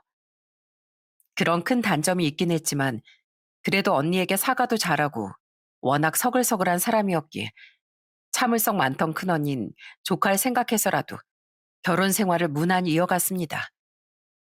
그리고 큰언니가 결혼한 지 2년 뒤 작은 언닌 대기업을 다니던 작은 형부와 결혼했어요. 곽서방, 난 자네가 내 아랫사람으로 들어와서 너무 좋아. 우리 앞으로 황씨 집안 사이끼리 자주 술도 먹고 골프도 치면서 돈독하게 지내보자고. 요즘 세상에 똑같은 사이끼리 윗사람 아랫사람이 어디 있습니까? 그리고 저 술 별로 안 좋아합니다. 골프보단 테니스를 좋아하기도 하고요. 그래도 같은 사이로서 형님과 모나지 않게 지낼 수 있도록 노력해 보겠습니다. 사람 참 무지하게 딱딱하고 재미없는 사람이구만. 작은 형부는 털털한 큰 형부와 달리 자신만의 선이 있으면서도 까칠한 사람이었어요. 사위들끼리의 건한 술자리 같은 모습을 기대했던 큰 형부는 그런 작은 형부를 보며 크게 실망한 것 같더라고요. 그리고 그런 큰 형부는 작은 언니의 결혼 초에 친정에서 술을 진탕 마신 뒤 작은 형부에게 실언을 했었어요. 곽서방, 자네 항상 등이 너무 꼿꼿한 것 같은데 말이야. 대기업 과장이란 자부심이 대단하다고 전에 자네 입으로 직접 말했지? 그래서 자기가 제일 잘났다고 생각하나 본데 난 무려 변호사야, 변호사. 아무리 대기업 직원이라고 한들 그저 월급쟁이 아닌가? 형님, 지금 제 직업을 비하하시는 건가요? 아니, 난 그냥 뛰는 놈 위엔 나는 놈도 있다는 말을 해주고 싶었어. 내가 나이로나 집안 서열로나 직업적으로나 다 자네 위라는 말도 함께 말이야. 이 인간이 근데 진짜 내가 잠깐 애랑 나갔다 온 사이 또 언제 술 이렇게 퍼마셨어. 미안해 제부. 야 주아야 미안하다. 아유 됐어. 형부 술 취하면 실현하는 거 어디 한두 번 보나. 물론 형부가 잘했다는 건 아니지만 형부가 평소에 내 남편한테 기분이 많이 상해 있었던 것 같네. 당신 아무리 그래도 당신이 손아랫 사람인데 형부한테 너무 까칠하게 굴지 좀 마. 보는 내가 다 언니랑 형부한테 민망해. 큰 형부는 자신을 윗사람으로 모시지 않던 작은 형부에게 자존심이 상해 있었던 모양이더군요. 그날은 일찍 잠을 청하신 부모님이 깨실까봐 염려한 언니들이 말려 술자리는 금세 끝이 났어요. 다음날 큰언니 술이 깬 큰형부에게 작은 형부에게 사과하라는 말을 했었습니다. 내가 술이 좀 취하긴 했었지만 뭐 솔직히 틀린 말 한 건 아니잖아. 대기업 직원이 변호사에 비할 바는 아니지 않어? 평소에 날 대하는 곽서방 태도도 나 은근 별로였다고? 태도 문제랑 직업 문제랑 그게 무슨 상관이야? 맞사이가 됐으면 그만큼 마음도 넓게 쓸 줄 알아야지. 아이 몰라. 이번엔 나도 양보 못해. 안 해. 평소 실수하면 저랑 작은 언니한테나 부모님께 제깍제깍 사과하던 사람이었건만 큰형부는 끝내 작은 형부에겐 사과를 하지 않았습니다. 큰언니가 형부를 대신해 다시 한번 사과를 하긴 했지만 작은 형부는 뾰로통해진 채로 집에 돌아갔어요. 그리고 그날을 계기로 두 형부는 서로를 은근히 견제하고 못마땅해하는 사이가 되더라고요. 곽서방 자네, 뉴스에서 봤는데 자네 회사 요새 실적이 영 지지부진하다지? 월급쟁이들은 불안하겠어. 그러게 공부 조금만 더 열심히 해서 나 같은 전문직이 되지 그랬나? 아무리 지지부진해도 대기업은 대기업이죠. 불안할 게 뭐 있나요? 제 자리에서 제 일만 잘하면 되는 걸. 그러니 형님이야말로 요즘 변호사는 거의 자영업자나 다름없다던데 괜찮으세요? 얼마 전에 다니던 로펌 그만두고 개인 사무실 차리셨잖아요. 이제 막 개업해서 벌이가 시원찮으실 텐데 나가서 전단이라도 돌리셔야 되는 거 아니에요? 대형 로펌 출신도 아니셔서 자리 잡기 쉽지 않으실 것 같은데. 아이, 지금 누가 누굴 걱정해? 언제 정리해고되나 사실은 노심초사하고 있을 거면서. 난 적어도 한 번 따놓은 변호사 자격증 덕분에 평생 어디서 잘리거나 먹고 살 걱정 안 해도 된다 이거야. 나가서 열심히 발로 뛰고 홍보하지 않으면 그 먹고 살 걱정을 당장 하셔야 될 것 같으니까 드리는 말씀이에요. 가족이자 손 아랫사람 된 도리로 걱정이 돼서요. 정말 그 모습을 보고 있노라면 숨이 턱턱 막히더군요. 처음엔 말리고 화를 내던 두 언니도 나중엔 포기했는지 한숨을 쉬며 고개를 절레절레 저었죠. 평소에 멀쩡한 양반들이 왜 서로만 보면 못 잡아먹어 안달이냐면서요. 물론 형부들이 저희 부모님이 보시는 자리에서까지야 그러진 않았지만 부모님도 눈치가 있지 않으시겠습니까? 사위들끼리 사이가 좋았으면 하는 마음에 부모님도 많이 속상해 하셨어요.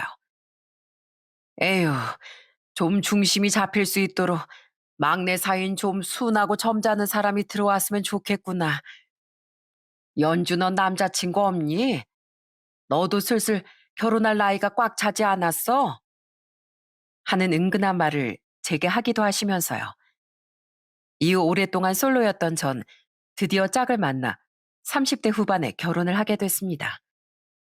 남편은 아는 언니의 소개로 만난 사람이었는데 처음 남편을 만나보기 전엔 남편이 뭐 하는 사람인지 몰랐었어요.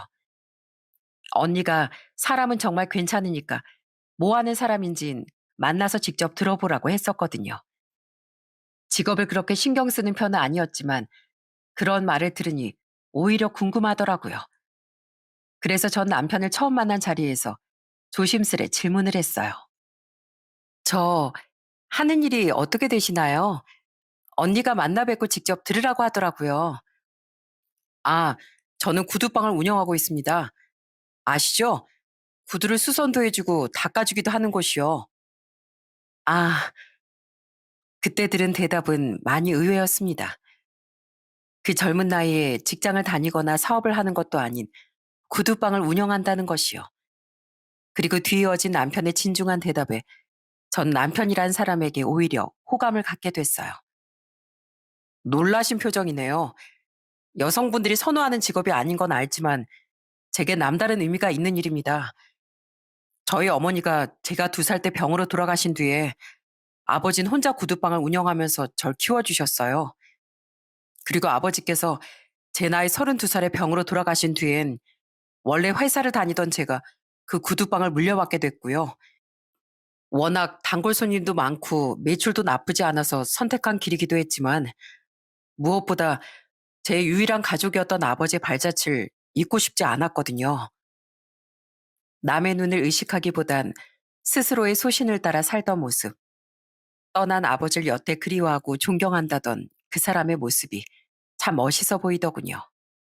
몇 번의 만남 뒤 마음이 통한 우린 연인이 되었습니다. 그렇게 연애 시절 겪어보니 남편은 제 예상보다 더 진국인 사람이더라고요. 남편은 사람이 굉장히 겸손하고 아낌의 미학을 아는 사람이었어요. 돈도 말도 전부 말이죠.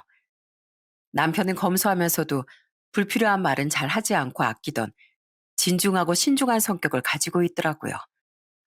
또한 남편은 자신의 직업에 대한 자부심도 가득했던 멋진 사람이었어요. 저 사장님, 정말 죄송한데 제가 구두솔과 구두약을 좀 빌릴 수 있을까요? 구두를 닦아달라고 맡길 돈은 없어서요. 사실 제가 계속 폐질 주우면서 살다가 겨우 경비원 자리 면접을 보러 가게 됐거든요. 다른 곳은 제가 나이 70이 넘었다고 면접조차 불러주려는 곳이 없어서 정말 겨우 잡은 면접 자리입니다.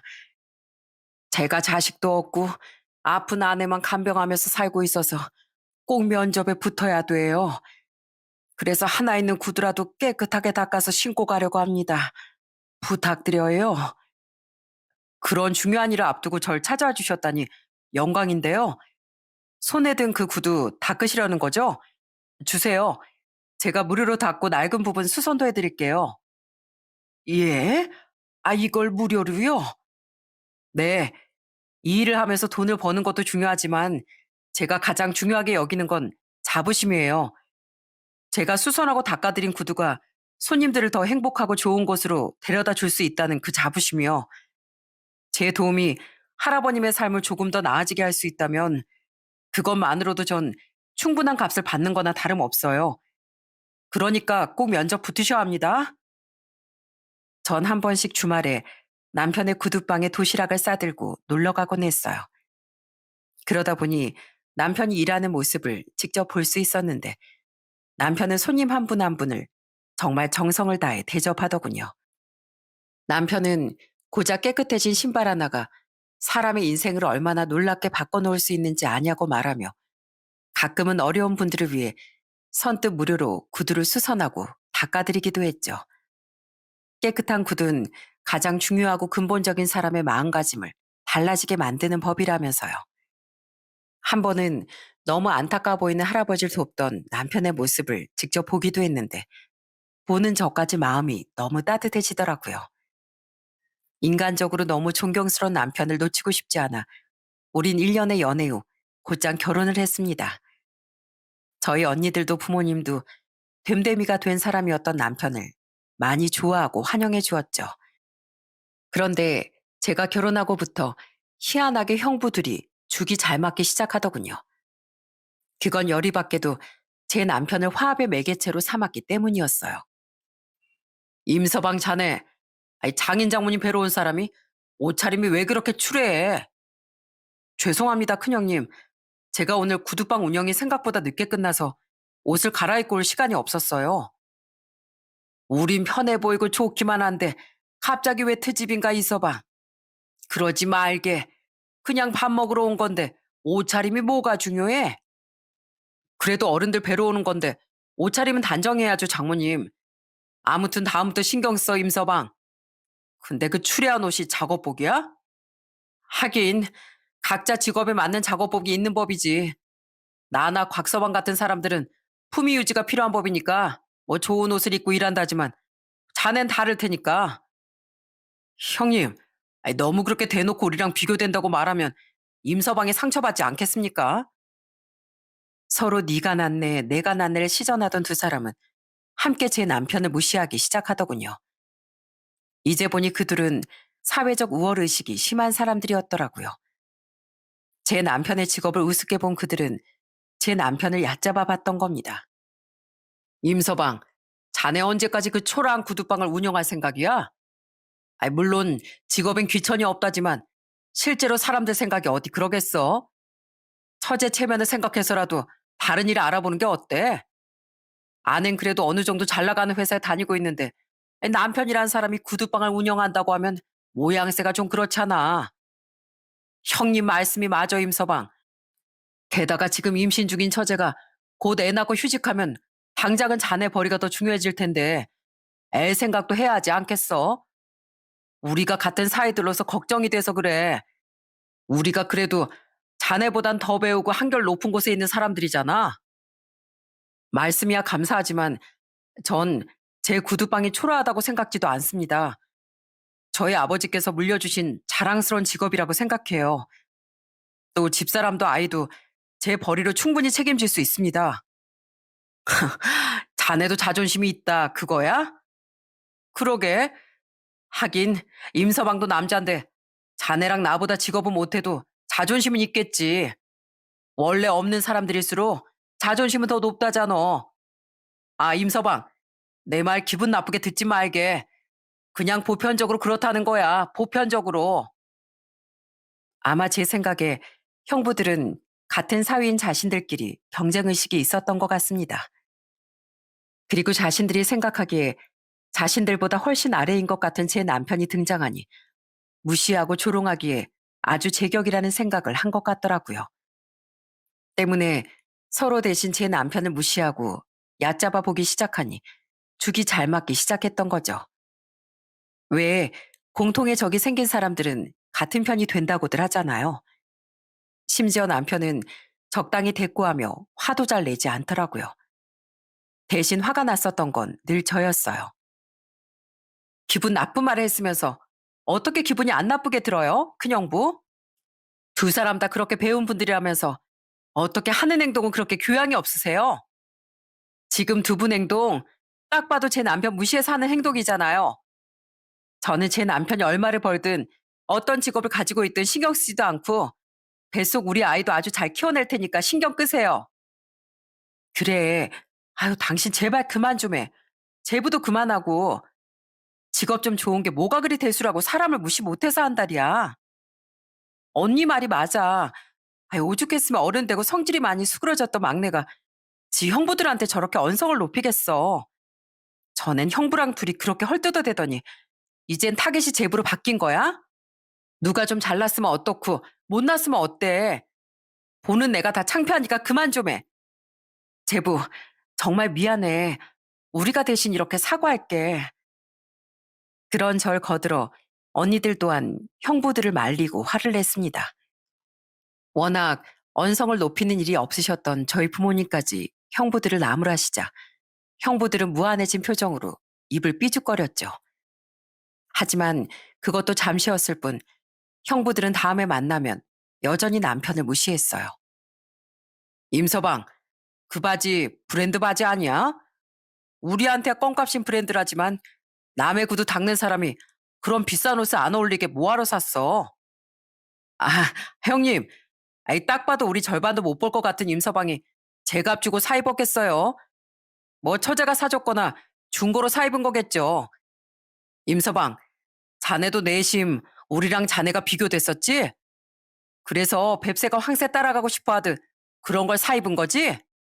그 마음 충분히 이해해. 아이 창피할 거 없어. 형부들, 이 바지 제 남편이 저랑 결혼하기 전부터 사서 입고 다닌 거거든요. 그리고 전에 작업복이라고 무시했던 제 남편 옷도 나름 브랜드 있는 질 좋은 옷이었어요.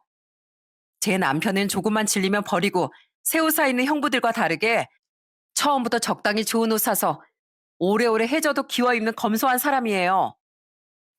아이, 구두 닦게 하는 사람이 그런 옷을 사 입는다는 것 자체가 검소하지 못한 거 아니야? 막내 처제도 참 남편 감싸느라 고생이 많네. 무시도 적당히 해야지. 정말 약이 오르더군요. 그리고 모두가 말리고 화를 냈음에도 형부들의 무시가 멈춰지긴커녕 점점 더 심해졌던 데엔 제가 보기엔 이유가 있었어요. 제가 결혼한 지 2년이라는 짧은 시간 동안 두 형부는 자꾸만 내리막길을 걷고 있었습니다. 내가 진짜 미치겠다, 연주야. 네 큰형부 진짜 어쩌려고 이런다니. 전에 로펌 다닐 땐 그래도 직장 사람들 눈치라도 봐서 일엔 지장이 안 가게끔 노력하는 것 같더니 자기 사무실 차리고 나서 완전히 개판이야.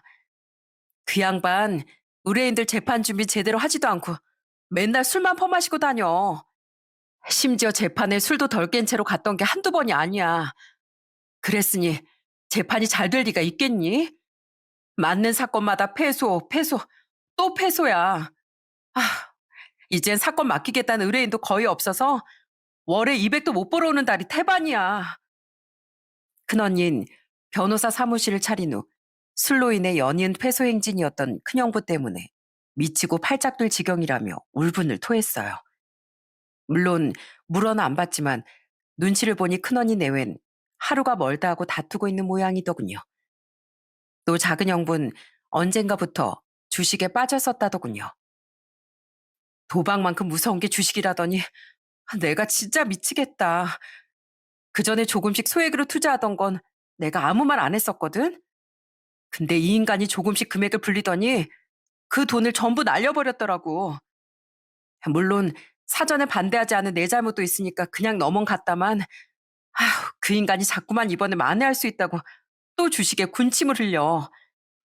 내가 정신 좀 차리라고 잔뜩 윽박질러 나서 풀이 죽어 있긴 한데 혹시 무슨 사고를 치거나 하진 않겠지? 미안하다, 연주야. 내가 차마 형부 때문에 골치가 아픈 언니한텐 하소연을 못하겠어서 너한테만 자꾸 이런 소리를 한다. 형부들은 각각 변호사로서의 입지가 점점 좁아지고 집안에 많은 돈을 날려 언니들과 친정 부모님 앞에서 체면이 많이 깎인 상태였어요. 그 자격지심을 풀어낼 대상을 형부들은 만만한 제 남편으로 고른 것 같더라고요.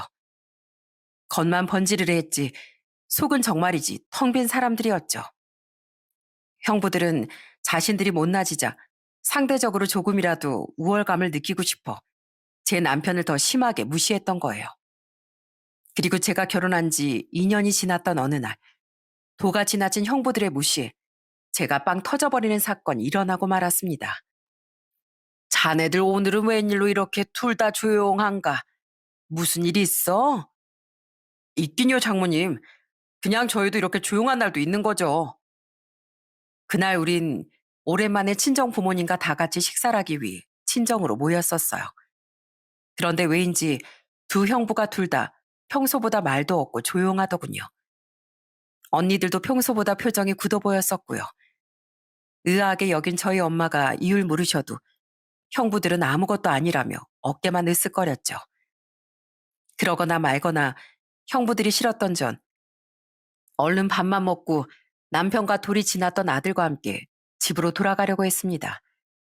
어차피 언니들과 형부들이 왜 사이가 좋지 않았었는지 알고 있었으니까요. 부모님도 형부들의 이야기를 아셨지만 혹시 다른 이유가 또 있나 싶어 물으셨던 거겠죠. 그날도 평소처럼 또 다툼이 있었구나 하고 생각한 전 형부들이 남편에게 괜한 시비를 걸기 전에 얼른 돌아가려고 했던 거예요. 아, 진짜. 이거 비싼 구두인데 흙이 언제 이렇게 많이 묻은 거야? 제 구두도 그러네요. 저기 주차장 앞쪽에 흙탕물이 있어서 그 근처에서 묻은 것 같은데요. 다행히 언니들도 일찍 일어나려는 분위기였기에 우리 세 자매와 남편들은 평소보다 일찍 엉덩이를 떼게 되었습니다. 그런데 가장 앞장서서 신발을 신으려 현관으로 갔던 두 형부가 자신들의 구두를 보더니 인상을 팍 쓰더군요. 그러더니 대뜸 큰형부가 그 뒤에 서 있던 제 남편에게 이러는 겁니다. 오늘 가뜩이나 기분도 엉망인데 구두까지 이러니까 짜증이 꿈틀대는 것 같아. 저기 임서방, 자네가 우리 구두 좀 반짝반짝하게 닦아봐. 제가요? 그냥 대충 소매로 터세요, 큰형님. 정 안 깨끗해지면 나중에 저희 구두방으로 가지고 오셔도 되고요. 하, 자네 요즘 자네 처형이 나 무시한다고 자네도 날 우습게 보는 거야? 구두 닦는 게 자네 일이잖아. 자네 구두 닦는 일 자랑스러워한다며? 그 자랑스러운 일 내가 시켜주겠다는데 왜 싫어? 큰형님이야말로 형님 직업이 변호사이니 갑자기 제가 변호 좀 맡아달라고 부탁도 아닌 명령을 하면 기분 좋으시겠어요? 자꾸 저에게 이런 식으로 유치하게 구시는 거 저도 불쾌합니다. 아무리 저라도 참는데 한계가 있어요. 임서방, 형님이 우리 사이들 중에 가장 윗사람인 거 몰라? 형님이 시키시면 아랫사람이 돼서 그냥 네 하고 시키는 대로 하면 되지. 어디서 건방지게 말대답이야? 그리고 형님 구두 다 닦으면 내 구두도 닦고 윤이 나게 아주 팍팍. 저번에 보니까 처가엔 구두약이랑 구두솔 같은 건 없더라. 그러니까 자네 옷 소매로라도 깨끗하게 닦으란 말이야. 잘한다, 곽서방. 아주 맞는 말만 조곤조곤 잘하고 있어. 건방지게 사람이 위아래를 알아야지 말이야. 난 전부터 자네 그 꼿꼿한 태도가 정말 마음에 안 들었어. 볼품없는 구두 닦기 주제. 우리가 무시해도 눈도 하나 깜빡 안 하는 그 건방진 태도 말이야. 자네가 안 참으면 뭐 어쩔 건데? 오늘 우리가 자네 그 초라한 사회적 위치를 단단히 확인시켜 줄게. 무슨 조선시대 양반이 종론 부리는 것도 아니고 형부들의 행동이 과해도 너무 과하더군요.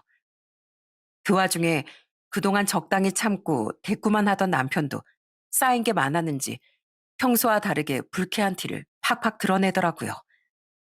그런 남편의 모습에 형부들은 오히려 자극을 받아 큰 소리를 뻥뻥 쳐댔습니다. 평소에 전 집에 들어오면 늘 남편에게 사과라고 참지 말라고도 말했었어요. 아니면 아예 언니들이 올 땐 친정에 가지 말자고도 했었죠. 아니야. 대충 대꾸하고 넘기면 되는 일에 민감하게 반응해서 장인 장모님 속상하게 만들고 싶지 않아. 고아인 나에게 장인 장모님이 얼마나 잘해주셨어. 그리고 형님들이 날 무시한다고 해서 내가 진짜 못난 사람이 되는 것도 아니니까 난 정말 괜찮아. 하지만 그때마다 남편은 이런 말로 늘 괜찮다고만 했었어요. 그리고는 저에게라도 적당히 참고 무시하라는 말을 덧붙였는데 그날은 도저히 적당히 참아지지가 않더라고요. 결국 전 평소 남편이 드러내지 않았던 남편의 정체를 속 시원히 밝혀버렸습니다. 초라한 사회적 위치요? 큰형부, 그런 형분 사회적 위치가 얼마나 대단하고 잘났어요? 왜요? 변호사라고 사람들이 막 우러러보고 대단하다고 해주니까 형부가 뭐라도 된 것 같아요?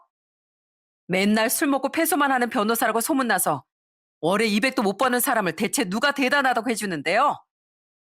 그리고 작은 형부, 형분 처음 우리 집안에 들어왔을 때 큰형부한테 사위들끼리 윗사람 아랫사람 어디 있냐는 소리를 해놓고 뭐가 어쩌고 저쩌요? 누구보다 건방지게 말대답 잘하던 사람이 어디 내 남편한테 내로남불이에요? 처제, 아무리 그래도 우리가 처제 형부인데 말이 심한 거 아니야? 내 말이 뭐가 심해요, 큰형부? 그보다 더한 짓거리를 매번 형부들이 내 남편한테 하고 있었는데 나요, 그동안은 내 남편이 워낙 그릇이 큰 사람이라 나한테도 적당히 참으라고 해서 참은 게 그 정도였던 거예요. 그거 아니었으면 감히 내 남편 무시한 형부들한테 나 소금이라도 뿌려댔을 거라고요. 그리고 형부들 자꾸 내 남편 무시하는데 형부들 자꾸 내 남편 버리도 그렇게 무시해댔죠? 정작 자기들은 사무실 쫄딱 망하기 직전에 주식으로 거액을 날렸으면서. 근데요, 내 남편은 직업 정신이 투철해서 벌이도 제법 괜찮고요. 무엇보다 월세도 받고 사는 건물주예요. 뭐? 임서방이 건물주? 처제, 무슨 거짓말을 그렇게. 내가 큰형부예요? 허풍치게? 우리 남편이 워낙 겸손하고 자기가 가진 걸 드러내고 싶어 하지도 않던 사람이라 그동안 말을 안 해서 그렇지. 우리 남편 3층짜리 건물주거든요? 우리 돌아가신 시아버지께서 30년 동안 구두방에서 모은 돈으로 서울 외곽에 사두신 그 건물 내 남편이 물려받았다고요. 내 남편은 순전히 그 구두방 아버님의 발자취를 이어가고 싶어서 운영하고 있던 거예요. 그런 것도 모르고 내 남편을 무시해댄 형부들한테 이 얘기 해주고 싶었던 거 내가 그동안 얼마나 참았는지 알아요? 내 남편이 그런 걸로 으스대고 싶지 않다면서 말리지만 않았어도 진즉 다 얘기해서 형부들 코를 납작하게 만들어줬을 거예요. 저는 2년 동안 남편이 드러내고 싶어 하지 않아 말하지 못했었던 사실을 속 시원히 토해냈습니다. 저도 결혼 후에 알게 된 그 사실을 말이죠. 돈과 겉보기로만 사람을 무시하고 으스대길 좋아했던 형부들의 코를 이 이상으로 통쾌하게 눌러줄 수 있는 방법은 없을 것 같아서요. 아니나 다를까 눈이 휘둥그레진 형부들은 턱이 빠질 듯 입까지 떡 벌리고 있더군요. 3층짜리 건물주? 그것도 서울? 아니, 그런 중요한 걸 왜 우리한테 말을 안 하고. 그게 대체 왜 중요한데요? 왜요? 돈 없으면 사람 무시해도 되고 있으면 그래선 안 되니까요? 형부들은 그게 제일 큰 문제예요. 아무리 직업이 멀쩡하면 뭐예요? 속은 요란한 빈수레고 깡통인데. 저는 그런 형부들에게 마지막까지 날카로운 말을 퍼부었습니다. 그리고 그런 제 손을 꼭 붙든 뒤 이번엔 남편이 입을 열더군요. 아주 냉정한 목소리로요. 여보, 그만해. 애가 놀라서 계속 울잖아. 그리고 형님들, 원래 이런 일은 별로 신경 쓰지 않던 제가 그동안 화가 쌓였던 건 집사람이 안쓰러워서예요. 저야 괜찮지만 집사람이 괜히 형님들 때문에 저한테 미안해하고 속상해하니까요. 물론 당하는 저도 기분이 썩 유쾌하지도 않았고요. 오늘 제가 여기서 계속 가만히 있으면 형님들 행동이 더 심해질 것 같아서 제가 한 말씀 드리겠습니다. 사람이 직업이 어떻고 돈이 있든 없든 누군가를 무시할 권리는 두 분께 없어요. 진정한 품격은 사회적 위치나 돈이 아니라 그 사람의 바른 언행에서 나오는 겁니다. 또 한 번 절 이런 식으로 무시하면 그땐 제 입에서 이런 점잖은 말이 아니라 거친 말이 나올 겁니다. 전 분명히 말씀드렸어요. 처음 보는 남편의 싸늘한 모습이었습니다. 말을 마친 남편은 굳은 표정으로 제 품에서 울고 있던 아들을 데려가 안고 토닥이더군요. 낯선 남편의 모습 때문인지 남편의 정치에 대한 충격 때문인지 형부들은 합주기가 되어 있었죠. 그리고 그런 형부들에게 언니들은 크게 화를 터뜨렸어요. 그런 언니들의 말을 듣고 가뜩이나 언짢은 상태였던 부모님들은 기함을 하셨습니다. 내가 진짜 창피해서 못 살아. 당신, 내가 분명히 오늘 얌전히 친정에 다녀오자고 했지? 절대 막내 제부한테 또 시비 걸지도 말라고 했지. 술 처먹고 의뢰인 증거도 재판에 제대로 제출 못하고 또 패소하게 만들어서 소송까지 걸린 인간이 뭐가 그렇게 잘나서 제부한테 구두를 닦으라 말아야? 이 사회 암적인 인간아. 못나 빠졌으면 가만히나 있을 것이지. 왜 제부한테 자격지심을 푸냐고. 아휴, 둘이 죽이 그렇게 잘 맞더니 아주 끼리끼리였네. 당신 형부 소식을 뭘 그렇게 놀란 표정으로 보고 있어? 나도 당신한테 이혼당하기 싫으면 오늘 친정에서 얌전히 입 닫고 있다가 돌아가자고 했지. 주식으로 그 큰 돈을 까먹고도 정신 못 차려서 나 몰래 집 전 재산까지 날린 인간이 뭐가 그렇게 잘났다고 제부한테 되먹지도 못한 소리야? 지금 나한테 이혼당한 애 만회하고 있는 인간이 왜 괜히 제부한테 화풀이냐 말이야. 당신 오늘 당신 손으로 자기 무덤을 판 거야, 이 못난 인간아. 뭐? 의뢰인한테 소송을 당해? 전 재산을 날려? 아이고, 아이고 머리야. 여보, 괜찮어? 자네들 냉큼 내 집에서 사라지게. 그래도 우리 딸들이 선택한 남편감들이라고 우리가 아무 말 안 했더니 자네들이 기어코 우리 딸들 속을 뒤집어 놓는구만. 우리가 보기엔 자네들은 막내 임서방의 발가락 떼만도 못해. 그런 주제에 감히 누가 누굴 계속 무시해? 우리가 그래도 남의 집 귀한 아들들이라고 나서서 역정을 안 냈더니만 자네들이 아주 처부모도 무서운 줄 모르고 날뛰는구먼. 나가게. 당장 나가. 놀랍게도 그 두 형부는 그날로부터 얼마 전 나란히 또 다른 사고를 치거나 들켰던 겁니다. 그래서 그 둘도 언니들도 평소보다 표정이 어둡고 말도 없었던 거더라고요. 그 와중에 끝까지 정신 못 차리고 제 남편을 무시해대던 형부들은 결국 저희 부모님 손에 냅다 친정 밖으로 쫓겨나게 됐죠. 그날 잠시 동안 조카들과 남아있던 언니들은 제 남편에게 자신들의 남편을 대신해 연신 미안하다는 말을 했습니다.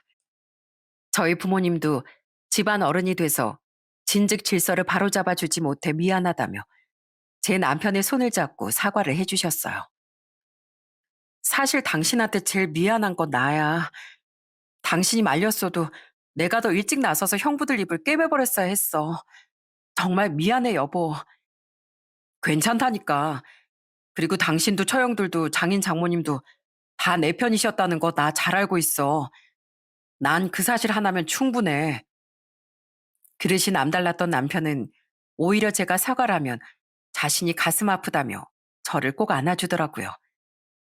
그리고 그날 이후 한심하게도 형부들은 저희 집에 찾아와 남편에게 굽신거리기 시작하더군요. 이튿날 저녁 먼저 남편을 찾아온 건 큰형부였어요. 임서방, 어젠, 아니 2년 동안 내가 자네에게 너무 심하게 굴었지? 미안해. 난 자네가 그런 부자인 줄도 모르고 그냥 구두 닦인 줄로만 알아서 그랬어. 아니, 어제 자네 말대로 아예 내가 자네 무시했으면 안 되는 거였는데 내가 너무 못난 사람이었네. 내가 이렇게 진심으로 사과할게. 갑자기 왜 이러세요? 갑자기는 잘못을 깨달았으면 가족끼리 사과는 당연하게 해야 하는 거 아니야? 이럴 때 윗사람 아랫사람 따지지 말고 당연히 사과를 해야지. 그래서 말인데 임서방, 내가 체면 다 내려놓고 이렇게 와서 사과도 했으니까 자네도 날 용서해 주지 않겠어? 사실 나 이번에 의뢰인한테 소송 걸린 일로 안 그래도 안 좋던 평판이 완전 바닥이 됐어.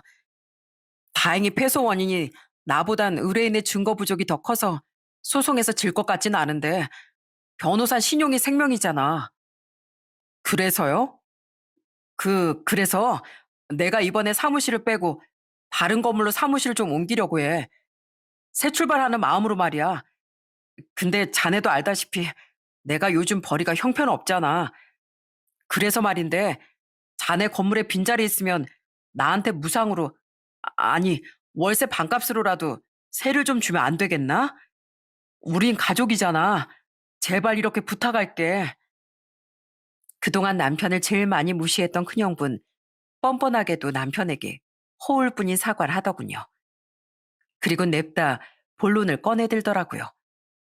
남편의 건물이 어디에 있는지도 모르면서요. 아마 그만큼 급했던 거겠죠. 하지만 남편은 그런 형부의 말을 딱 잘라냈습니다. 죄송하지만 거절하겠습니다. 저는 큰형님의 사과가 진심으로 생각되지도 않고 제 건물엔 공실도 없어요. 있다고 한들 의뢰인들에게 돈을 받고도 도움도 아닌 피해만 주기 바빴던 형님의 사무실을 차리는데 제가 별로 보탬이 되고 싶지도 않고요. 그러니까 그만 돌아가 주세요. 임서방, 아이 정말 1억이야? 자네 내가 사람 좋게 봤는데 이렇게 속이 밴대기만 했어? 자네 지금 나한테 앙심 품고 복수하는 거지?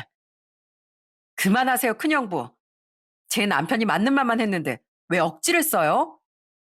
그리고 제 남편이 바보같이 착해서 형부 부탁을 들어준다고 해도 제가 못하게 막을 거예요. 전 제 남편이랑 다르게 대인배도 아니고 진짜 밴댕이 소갈딱지거든요. 사람이 양심이 있어야지. 정말 뻔뻔도 하시네요. 나가세요, 얼른. 큰형분, 남편이 자신의 부탁을 들어주지 않자 애걸복걸하더니 결국엔 화를 내며 나가버리더군요. 정말 기가 막힌 사람이었죠. 작은 형분, 그로부터 이틀 뒤에 우릴 찾아왔습니다.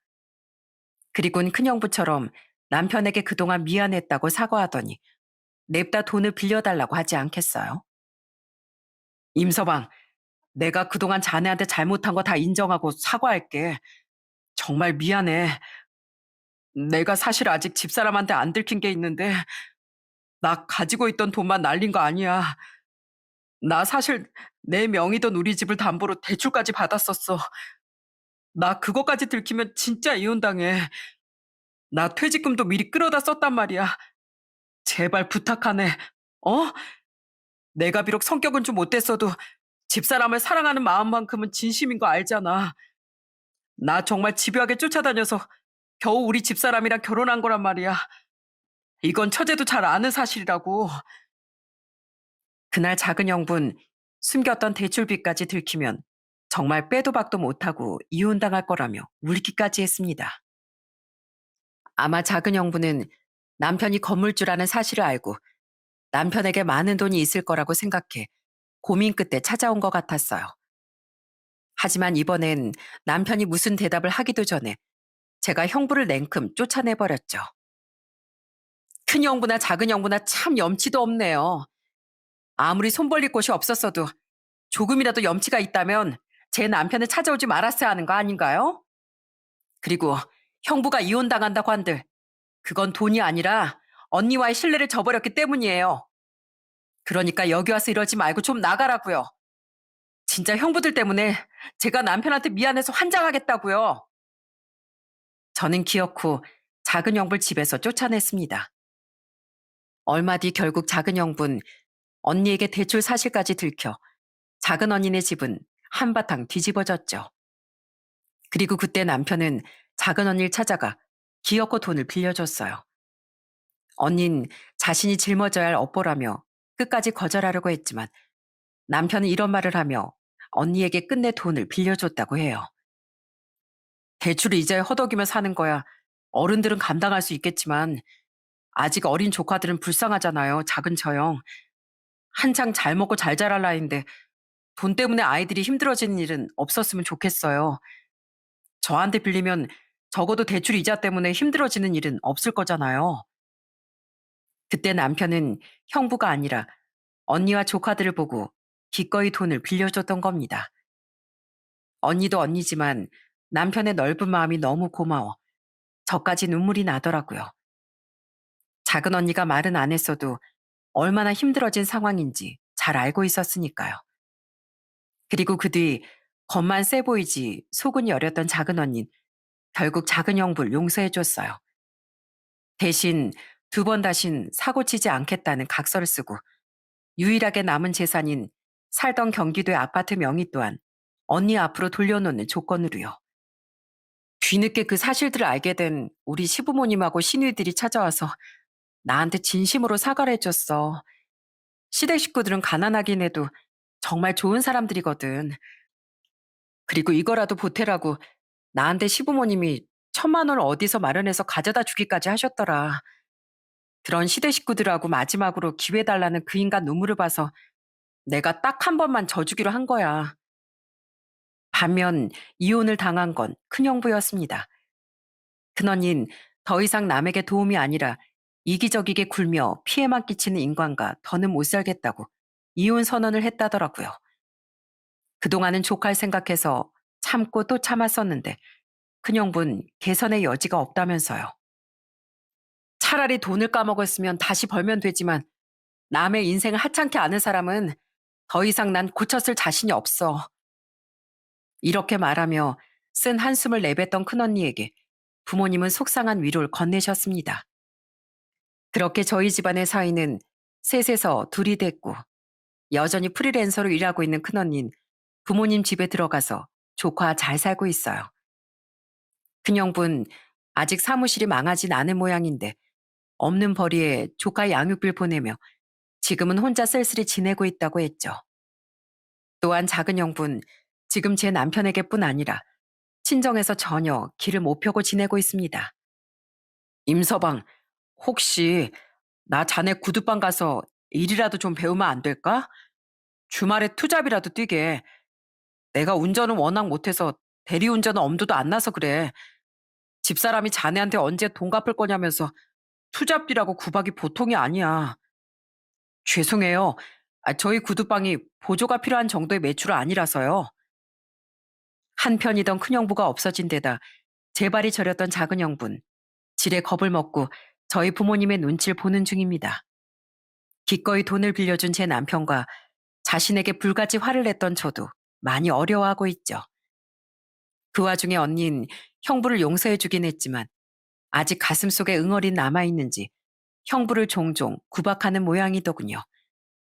얼마 전엔 형부가 침울한 목소리로 남편에게 이런 부탁까지 했던 걸 보면 말입니다.